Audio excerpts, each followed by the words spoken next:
talagang ang intensyon. Posibleng may malaking halagang ibinayad sa Judicial Bar Council kapalit ng pagbibigay ng clearance kay Remulla kahit meron itong patong-patong na kaso. Isang hakbang na tila pinabayaan ng Korte Suprema kahit labag sa batas. Nakakalungkot isipin na ang ilang abogado, sa halip na panindigan ang kanilang sinumpaang tungkulin, ay nagagawang ibenta ang prinsipyo kapalit ng salapi, kahit sa huling yugto na ng kanilang buhay. Pakinggan ang pahayag ni Attorney Salpanelo. Para ilagay mo dyan si Remulla. Kasuhan si BP Sara. Gusto nilang pilayin ito, gusto nila ipakulong ito, gusto nila i-convict ito para hindi na makatakbo ito sa 2028. Yan talaga ang plano. Tingnan mo yung Judicial Bar Council, makinig po kayo mga member ng Judicial Bar Council, ba't nyo naman in-interview pa? Akala ko ba, sa regla, sa rules, pag merong kaso sa ombudsman, hindi bibigyan ng clearance. Madi-disqualify ka. Sinabi nyo, wala pang clearance. Bakit in-interview nyo pa? Kung walang clearance kasi, you are disqualified to be a nominee. So, yung mga qualified, padadaanin sa mga interview sa Judicial Bar Council, tapos sila magre-recommenda sa kanilang shortlist kung sino ang pumasa sa kanila. Disqualified nga ito dahil may kaso pa. May kaso sa ombudsman.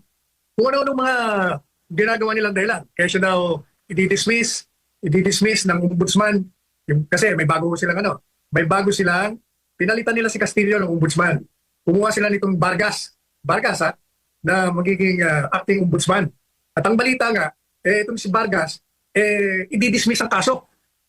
At napatunayan, ay hindi naman itinatanggi ni Remulla na yung asawa ni Vargas, acting ombudsman, ay kaklase niya.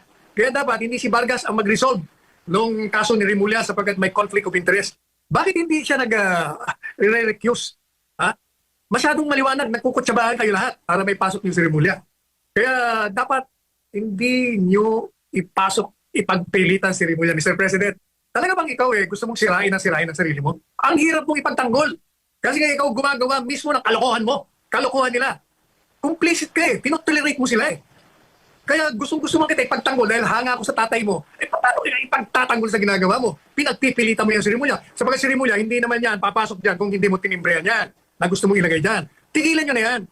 Meron ka pang halos 3 taon pa o mga 2 taon mahigit upang makarecover ka para yung tatay mo maging proud sa'yo. Sayang ka. BBM, sayang ka. Kayo naman mga sa JBC, pwede ba? Itigil nyo na rin yan. At ikaw naman, Mr. Vargas, nakakaya ka naman kung hindi ka mag-recuse. Huwag ka nang pumasok dyan. Yung palang asawa mo kaklase ni Remulla. Wala naman tumatanggi kung totoo o hindi. Ibig sabihin totoo dahil hindi nyo tinatanggi. So ibig sabihin, masyadong klaro. Kaya pwede ba? Tumigil na kayo. Huwag nyo nang hintayin ang hagupit ng taong bayan at kayo'y ikulong lahat.